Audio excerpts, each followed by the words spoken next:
meyakini kebenaran sunnah sangat penting. Menjaga sunnah untuk tidak ditambah-tambah. Menjaga sunnah untuk tidak dikurang-kurangi.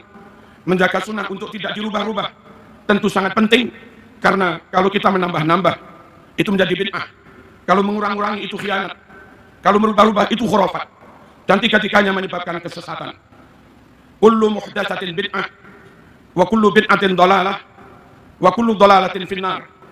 Setiap yang dibuat-buat dulu nggak ada lalu diada-adakan, itu namanya bid'ah. Dan setiap yang bid'ah berarti sesat. Assalamualaikum warahmatullahi wabarakatuh. Ayuhan netizen dimanapun kalian berada, tak bosan-bosan tentu saya mendoakan kesehatan, kesejahteraan, taufik inayah dari Allah, mudah-mudahan selalu menyertai kita semua, amin Allahumma amin.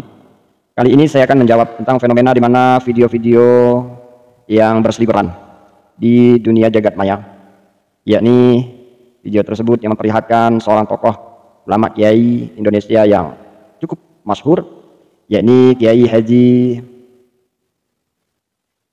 Marzuki Mustamar. Dan ini sudah dikelola dan banyak re-upload dari berbagai macam video, di mana salah satunya yang pertama menanggapi hal ini yaitu oleh Harry Pras, di mana di dunia medsos ini sudah tidak asing lagi tentunya bagi kita, di kalangan para pesilat dan petinju pun ya tentu Harry Pras bukan orang yang asing.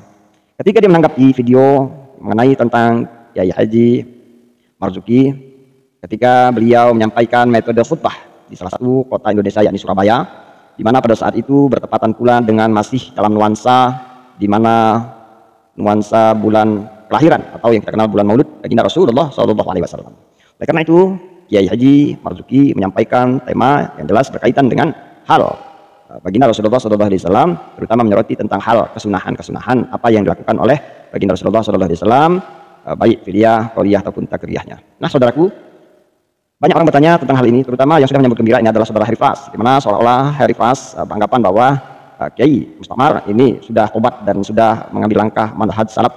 Ya, secara tidak langsung bahwa itulah yang dipakai oleh Harry Pras untuk pedoman akidahnya, di mana mengatasnamakan salaf tentunya. Itu hak asasi beliau, tentunya apapun yang kita lakukan, yang kita perbuat adalah sesuai dengan keselamatan yang besok pula tentu akan menjadi sebuah pertanggungjawaban kita, terutama di akhirat. Gitu saja. Dan netizen pula bertanya-tanya beranggapan bahwa apa sesungguhnya daripada manhaj yang digunakan oleh Kiai Haji Marzuki Mustamar, sehingga beliau menyampaikan pidato mengenai kesunahan baginda Rasulullah SAW, dan kata-kata tersebut, ucapan-ucapan tersebut yang memang kita tidak pungkiri, yang familiar diucapkan oleh orang-orang kalangan Wahabi, Syiah, ya tentunya mereka tidak mengikuti jalur jumhur ulama. Dan apa yang dikatakan oleh Kiai Haji Mustamar, bahwa di mana mengingat keterbatasan waktu, metode yang dia sampaikan memang ada suatu hal yang janggal, karena penegasan-penegasan itu tidak sesuai dengan apa yang menjadi tujuan ikrar beliau pertama menyepakati tentang kesunahan baginda Rasulullah SAW. Sehingga untuk menegaskan bahwa jalur kesanatan yang melalui baginda Rasulullah SAW, kemudian para sahabat, tabi'in, para alim ulama dan seterusnya, itu beliau tidak gamblang, karena saya meyakini bahwa di situ ada keterbatasan waktu yang sehingga tidak mungkin untuk menjabarkan itu semua, yang akhirnya beliau ya dikatakan oleh kalangan kaum sebelah ini sudah bertobat. Padahal kalau kita teliti, kita cermati, kita amati, tentu ketika beliau salah satu memberikan suatu contoh kaidah ilmu-ilmu yang menjadi sebuah tentu bagi kita rujukan atau untuk mengambil sebuah referensi, di mana beliau mengutarakan berbagai macam bidang ilmu, di mana keilmuan itu ya tidak pernah dilaksanakan yang dialami oleh baginda Rasulullah SAW, seperti halnya belajar nahu, ilmu nahu sharaf, kemudian ada ilmu mantik, ada ilmu balaghah dan sebagainya. Nah, ilmu cabang tersebut bahwasanya itu tidak pernah terjadi di baginda Rasulullah SAW, sehingga kalau beliau secara mutlak mengutip bahwa apa yang dicontohkan oleh baginda Rasulullah SAW tersebut adalah mutlak tanpa ada suatu pengembangan, maka sudah jelas beliau tidak akan mengutip daripada cabang-cabang ilmu tersebut, karena jelas perbuatan itu adalah tidak dicontohkan oleh baginda Rasulullah SAW. Tetapi itu sudah merupakan di mana jumhur ulama untuk bisa tentu memahami, memberikan suatu metode, kaidah pembelajaran, penyerapan di bidang keilmuan.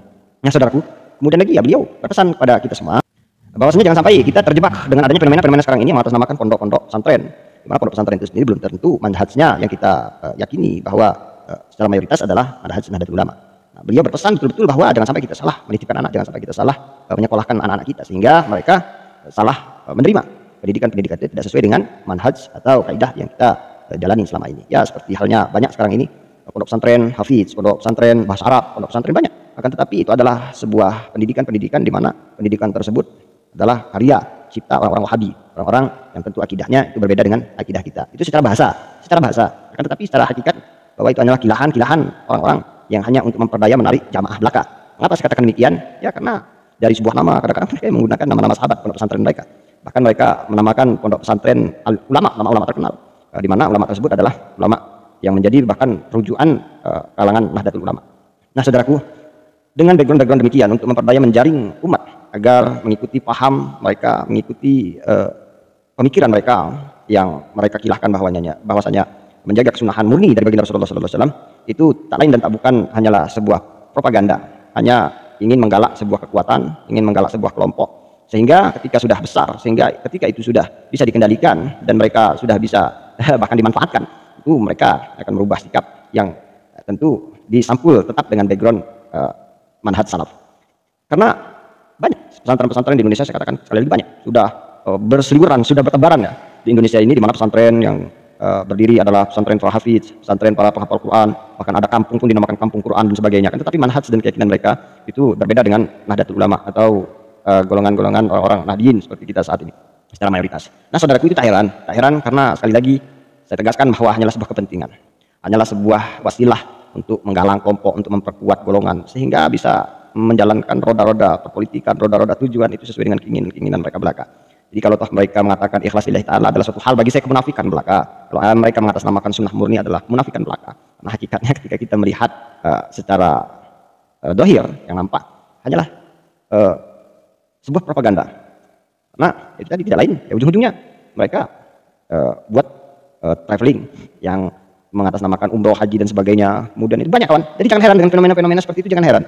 Jadi saya katakan orang kalau ikhlas lillahi ta'ala tanpa ada tujuan yang mereka kehendaki, baik secara popularitas, nama, kemudian lagi bahkan sebuah kecukupan dunia, itu hanyalah bohong belaka. Sehingga sekali lagi saya menegaskan bahwa apa yang disampaikan oleh Kiai Haji Marzuki Mustamar di situ sudah jelas bahwasanya menjawab manhaj beliau itu tidak keluar daripada akidah Ahlussunnah wal Jamaah. Sehingga beliau bisa menyampaikan itu tentu mengambil sebuah tindakan posisi di mana dia katakan menengahi umat. Karena agar kita tidak pula terlalu fanatik kepada manhaj salafiyah, Nahdlatul Ulama, ataupun kita pula tidak menyalahkan mutlak daripada kalangan-kalangan Wahabi, sehingga mereka bisa memahami dengan hakikat keilmuan di mana tujuan kita hanyalah ikhlas lillahi ta'ala, menggapai keridhaan Allah dengan berbagai macam wasilah. Sehingga wasilah-wasilah itulah yang dipermasalahkan. Kalau mereka tidak cocok, ya mereka akan salahkan. Dan sebaliknya pula, terkadang kala orang-orang yang terlalu cocok juga akan berlebihan. Sehingga wajar ketika beliau menjadi seorang tokoh ulama, di mana menengahi persoalan problematika di masyarakat, ini beliau memaparkan hal-hal semacam itu. Akan tetapi saya meyakini dan apa yang beliau katakan adalah suatu hal yang relevan, dan apa yang dikembangkan oleh kalangan kubu sebelah tentunya, video ini bisa menjawab tuduhan kalian, bisa menjawab prasangka kalian bahwa tetaplah Kiai Mustamar orang yang tidak bisa dikendalikan dan tidak bisa didekte, karena beliau itu mempunyai data, beliau itu berilmu, dan beliau itu mempunyai tentu kaidah atau kita katakan keyakinan yang tidak mudah untuk dibelokkan, dikendalikan.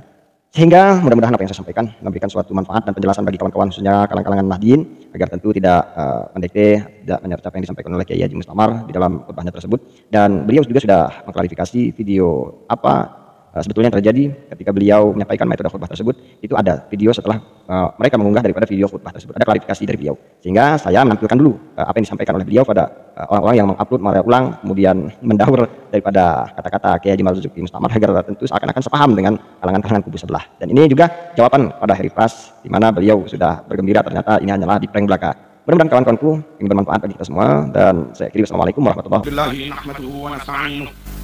wabarakatuh. ونستغفره ونعوذ به من شرور أنفسنا وسيئات أعمالنا من يهد الله فلا مضل له ومن يضلل فلا هادي له أشهد أن لا إله إلا الله وحده لا شريك له وأشهد أن محمدا عبده ورسوله لا نبي بعده اللهم صل وسلم وبارك على سيدنا ومولانا محمد وعلى آله وصحبه أجمعين أما بعد إخواني عباد الله أوصيكم ونفسي بتقوى الله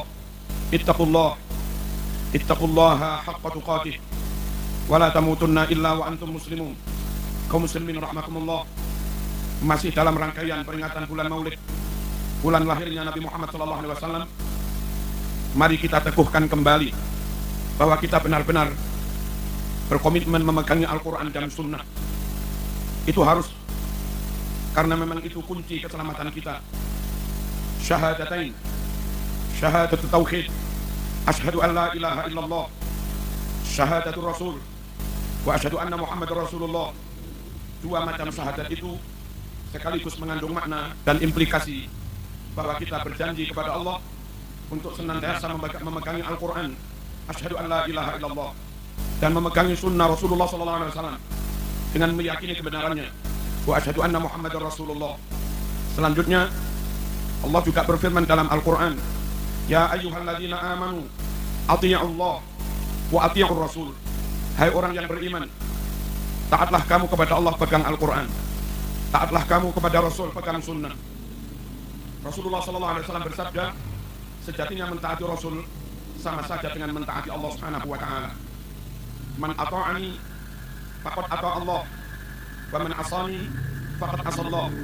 Siapa yang mentaati aku, sejatinya dia mentaati Allah Subhanahu wa Ta'ala. Siapa yang menentang maksiat padaku, sejatinya dia juga maksiat pada Allah Subhanahu wa Ta'ala. Kaum muslimin rahimakumullah, ketika Rasul menyebut al-ghuraba adalah orang-orang yang benar-benar beruntung, bejo dunia sampai akhirat. Tuba lil ghuraba, beruntung sekali para ghuraba. Sahabat bertanya, wa manil ghuraba ya Rasulullah? Siapa al-ghuraba yang beruntung itu wahai Rasulullah? Nabi bersabda, alladzina yuhyuna ma amatatin nas min sunnati. Al-ghuraba adalah mereka yang berkomitmen menghidupkan sunnahku di saat orang-orang lain meninggalkannya. Kaum muslimin rahimakumullah, lebih lanjut Nabi juga mengatakan, taraktu fikum amrain lan tadillu ma in tamassaktum bihima, kitaballah wa sunnata rasulih. Aku tinggalkan untuk kalian semua dua pusaka. Jikalau kalian benar-benar pegangi dua pusaka itu, maka selamatlah kalian. Kalau tidak, maka celakalah kalian. Apa dua pusaka itu? Kitaballah wa sunnata rasulih. Al-Quran dan sunnah. Klaim ngaku-ngaku cinta Rasulullah SAW tanpa memegangi sunnah adalah kebohongan.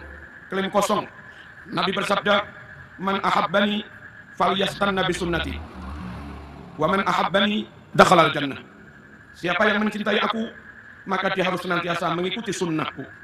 Dan siapa yang mencintai aku dengan mengikuti sunnahku, maka dipastikan dia masuk surga. Kaum muslimin rahimakumullah, memegangi sunnah sangat penting. Mengamalkan sunnah sangat penting. Meyakini kebenaran sunnah sangat penting. Menjaga sunnah untuk tidak ditambah-tambah. Menjaga sunnah untuk tidak dikurang-kurangi. Menjaga sunnah untuk tidak dirubah-rubah. Tentu sangat penting. Karena kalau kita menambah-nambah, itu menjadi bid'ah. Kalau mengurang-kurangi itu khianat. Kalau merubah-rubah itu khurafat. Dan tiga-tiganya menyebabkan kesesatan. Kullu muhdatsatin bid'ah, wa kullu bid'atin dhalalah, wa kullu dhalalatin finnar. Setiap yang dibuat-buat dulu nggak ada lalu diada-adakan, itu namanya bid'ah. Dan setiap yang bid'ah berarti sesat. Setiap yang sesat berarti ancamannya masuk neraka. Kaum muslimin rahimakumullah, bagaimana menjaga sunnah supaya tetap utuh, ditambah tidak, dikurangi tidak, dirubah-rubah makna dan pemahamannya juga tidak. Jangan ikut golongan-golongan yang menyimpang dari ahlus sunnah wal jamaah. Ada golongan yang hanya mencintai ahlul bait, yang hanya percaya kepada ahlul bait, yang hanya menerima hadis riwayat ahlul bait. Golongan seperti ini, kalaupun di Sahih Bukhari ada ratusan bahkan ribuan hadis sahih. Kalau di Sahih Muslim ada ratusan bahkan ribuan hadis sahih. Namun hadis itu riwayat dari sanad sahabat, maka mereka pun menolaknya. Dan kalau mereka menolak hadis riwayat sahabat, menurut mereka hadis hanya dari jalur ahlul bait. Berapa ribu sunnah Rasul yang mereka tolak. Sikap seperti ini tidak menjaga keutuhan sunnah. Padahal Allah berfirman dalam Al-Quran, wa ma ataakumur rasul fakhudhuh. Sunnah apapun yang telah disampaikan Rasul kepadamu, ambil semua. Sikap seperti di atas tersebut menyalahi Al-Quran yang memerintahkan supaya ambil seluruh sunnah. Tirulah para sahabat, mendapat perintah apapun tidak pernah bangkit, tidak pernah menolak, senantiasa dijawab sami'na wa ata'na. Wa qalu sami'na wa ata'na ghufranaka rabbana wa ilaikal masir. Kaum muslimin rahimakumullah, ada juga golongan yang hanya percaya kepada sahabat. Mereka membenci ahlul bait, mereka menolak ahlul bait. Mereka menolak hadis sahih sekalipun kalau itu riwayat Ahlul Bait. Lagi-lagi golongan seperti ini juga tidak menjaga keutuhan sunnah dengan menolak riwayat-riwayat Ahlul Bait. Berapa persen sunnah Rasulullah SAW yang hilang? Ada juga golongan yang punya prinsip, kalau nggak masuk akal nggak kami terima. Akhirnya hadis Bukhari, Muslim yang bercerita tentang mi'raj Rasulullah SAW, mereka tolak dengan alasan nggak masuk akal. Hadis bahwasanya dari sela-sela jari Rasulullah SAW menyumber air, itu ada di Bukhari Muslim. Mereka juga menolaknya, alasan nggak masuk akal. Bahwa menjelang kiamat matahari terbit dari barat, terbenam di timur, ada di Sahih Bukhari Muslim. Mereka juga menolaknya dengan alasan tidak masuk akal. Hindari kelompok-kelompok seperti ini. Selamatkan keluarga kita dari kelompok seperti ini, karena akan membawa kita atau keluarga kita mengingkari sunnah ataupun mengingkari sebagian dari sunnah. Padahal amanat dari Al-Quran, fakhuduh, ambil semua yang disampaikan Rasulullah SAW. Kaum muslimin rahimakumullah, ada juga golongan yang tidak selektif. Hadis-hadis sangat lemah pun dipegangi. Hadis munqati' dipegangi. Hadis muttarib dipegangi. Bahkan hadis hampir maudhu' mereka pegangi. Dan sering mereka sampaikan kepada umat. Sungguh kelompok seperti ini tidak menjaga kemurnian sunnah. Dan kasihan umat. Umat terlanjur percaya pada mereka. Kadung dilakon, diamalkan sebegitu rupa. Ternyata bukan ajaran Rasulullah SAW. Ternyata bukan perintah Rasulullah SAW. Sementara yang dijanjikan ada pahala. Sunnah menurut syarat adalah amalan yang didasarkan pada perintah dan tuntunan Rasulullah SAW. Sahih Muslim menyebutkan, man amila amalan laisa alaihi amruna fahuwa raddun. Siapa yang melakukan amalan tidak didasarkan perintah kami, nggak ada tuntunan yang sahih, maka amal itu ditolak. Jamaah, hindari pula kelompok-kelompok yang tidak teliti, tidak selektif, tidak melakukan jarh wa ta'dil, tidak melakukan verifikasi secara ketat terhadap berbagai riwayat, akhirnya terjebak kepada hal-hal yang khurafat yang didasarkan pada riwayat yang maudhu' atau riwayat yang sangat lemah. Ada beberapa contoh. Jumat terakhir di bulan Ramadan ba'da Isya, orang pada sholat 12 rakaat dengan dinamakan sholat raghaib, katanya bisa menggantikan barangkali ada sholat fardu yang ditinggalkan. Itu hadisnya maudhu' palsu. Ada juga orang yang sholat di malam nisfu Sa'ban, hadisnya amat sangat lemah. Sholat-sholat sunat. Ada juga yang sholat di hari Jumat minggu pertama bulan Rajab dengan maksud menebus dosa setahun, hadisnya juga amat sangat lemah. Masih banyak ustadz-ustadz ketika maulid berdalil, man azzama maulidi kuntu lahu syafi'an yaumal qiyamah. Hadis itu hampir tidak disebut dalam berbagai kitab sunnah, kalaupun ada riwayatnya sangat lemah. Mohon kaum muslimin rahimakumullah menyampaikan apapun, hati-hati. Mari kita jaga sunnah, jangan ditambah-tambah, jangan dikurang-kurang, jangan dirubah-rubah. Yang tidak sahih jangan dicampur dengan yang sahih, kasihan umat. Di samping itu kaum muslimin rahimakumullah, supaya memaknainya tetap benar, nggak menyimpang, serahkan bagaimana memaknai Quran sunnah kepada para ulama, kepada para kiai. Mereka lah yang mewarisi ilmu dari gurunya, dan mereka lah yang ngaji langsung dengan kitab Bukhari Muslim asli. Bukan hanya itu, mereka juga membekali diri, melengkapi diri dengan ilmu alat. Mereka alim nahwu, mereka alim sharaf, mereka alim balaghah, mereka alim mantik, mereka alim usul fikih, mereka mengerti mustalah hadis, mereka mengerti ulumul Quran, mereka mengerti gharaibul alfaz dan yang lain-lain. Yang mana ilmu-ilmu itu sangat penting untuk memastikan kebenaran pemaknaan Quran, pemahamannya, istinbatnya, ataupun penafsirannya. Yang tidak menguasai ilmu-ilmu alat, mohon jangan berani menyentuh, berani menafsirkan. Katanya lu bentar ini, gue tunggu. Lafaz hadisnya masih asli. Tapi ketika orang yang nggak melengkapi diri dengan ilmu alat dan lihat ini. Asli, namun maknanya menyimpang dari ajaran Rasulullah SAW, dan itu juga khurafat. Dan bagi orang awam, kita yang awam ini kaum muslimin, hati-hati memilih guru, hati-hati memondokkan anak, hati-hati memilih lembaga untuk anak-anak kita.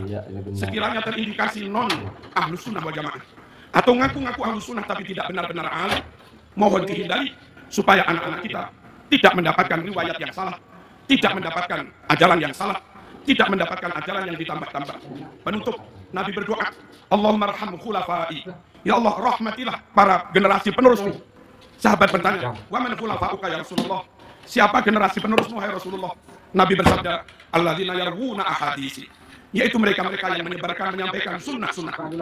Semoga sekelumit khutbah ini membuat kita semakin komitmen memegang Al-Quran dan sunnah, dan itulah kunci keselamatan kita, juga keluarga kita.